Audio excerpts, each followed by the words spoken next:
আসসালামু আলাইকুম ভিউয়ার্স, সবাই কেমন আছেন? আশা করি সবাই ভালো আছেন। এসব পাটিগণিত কি লাভ ক্ষতি অধ্যায় 13। একজন বিক্রেতা শার্টের গায়ে লিখিত বিক্রয় মূল্য 90 টাকার উপর 15% ডিসকাউন্ট দেন। শার্টটির ক্রয় মূল্য কত? একজন বিক্রেতা শার্টের গায়ে লিখিত বিক্রয় মূল্য 90 টাকার উপর 15% ডিসকাউন্ট দেন। শার্টটির ক্রয় মূল্য কত? ডিসকাউন্ট মানে ক্ষতিতে, তাহলে 15% ক্ষতিতে ক্রয় মূল্য হবে হচ্ছে কত? 100 মাইনাস 15 টাকা।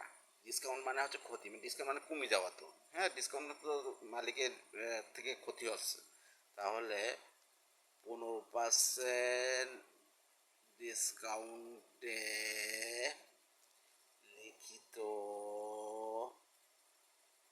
বিক্রয় মূল্য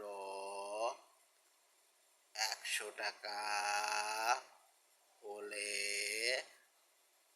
ক্রয় মূল্য সমান সমান 100 মাইনাস 15 সমান সমান 85 টাকা।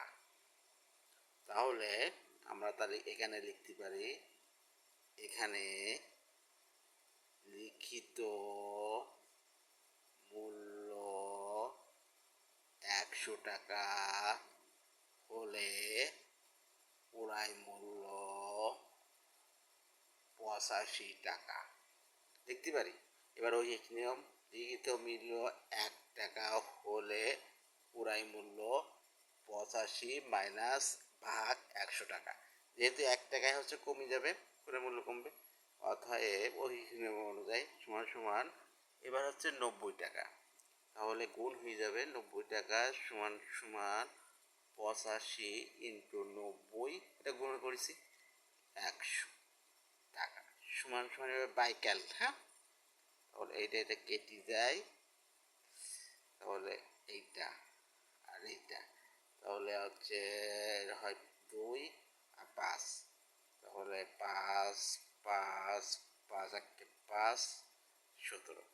তাহলে এর ক্যালকুলেটর করলে হয় হচ্ছে 76.5 টাকা।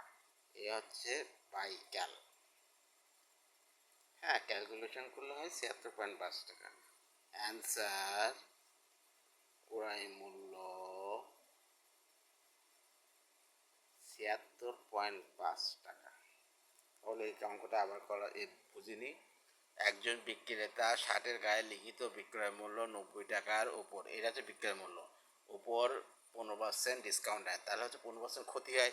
তাহলে শার্টটির ক্রয় মূল্য কত?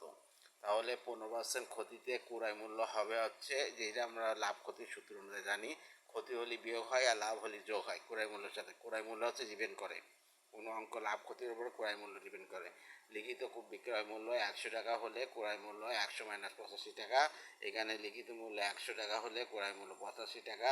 অর্থাৎ লিখিত মূল্য 1 টাকা হলে 85 বাই 100 হবে, কারণ হচ্ছে ঐহিক নিয়ম অনুযায়ী অসমান সমান লিখিত মূল্য 90 টাকা হলে এটা গুণ হবে, কারণ 1 থেকে 90 বড়। তাহলে 90 এই যে বাই ক্যালকুলেট করে 76.5 হয়েছে, অর্থাৎ শার্টটির কেনার মূল্য 76.5 টাকা। এগুলো হচ্ছে আপনার স্কুলেও থাকতে পারে, আমি হচ্ছে বেসিক জিনিসটা বোঝাই দিচ্ছি।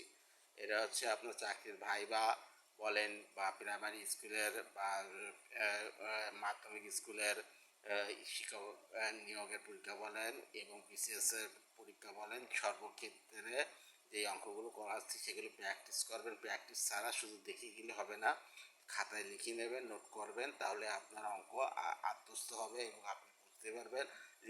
লিখতে গেলে একটা অঙ্ক আপনি স্বাভাবিকভাবে লিখতেছেন, কিন্তু এতে অনেক পেজ আছে, কারণ এতে 15% ক্ষতি দিতে পারতো, কিন্তু 15% ডিসকাউন্ট আছে। আপনি বুঝবেন কী করে ডিসকাউন্ট মানটা কী? তার জন্যই হচ্ছে আপনাকে অঙ্ক করলে, আপনি অঙ্ক লিখলে আপনি আটকায় যাবেন এবং বুঝে বুঝে করবেন। তাহলে এই একটা অঙ্ক যদি দেখা যাচ্ছে যে হুবহু তো এই অঙ্কটা পড়বে না, কিন্তু এর থেকে ঘুরাই দেবে। তাহলে আপনি যদি বেসিক জিনিসটা জানেন, তাহলে আপনার সারা জীবনে কাজে লাগবে। ঠিক আছে? তাহলে সবাই ভালো থাকবেন, সুস্থ থাকবেন। আল্লাহ হাফেজ।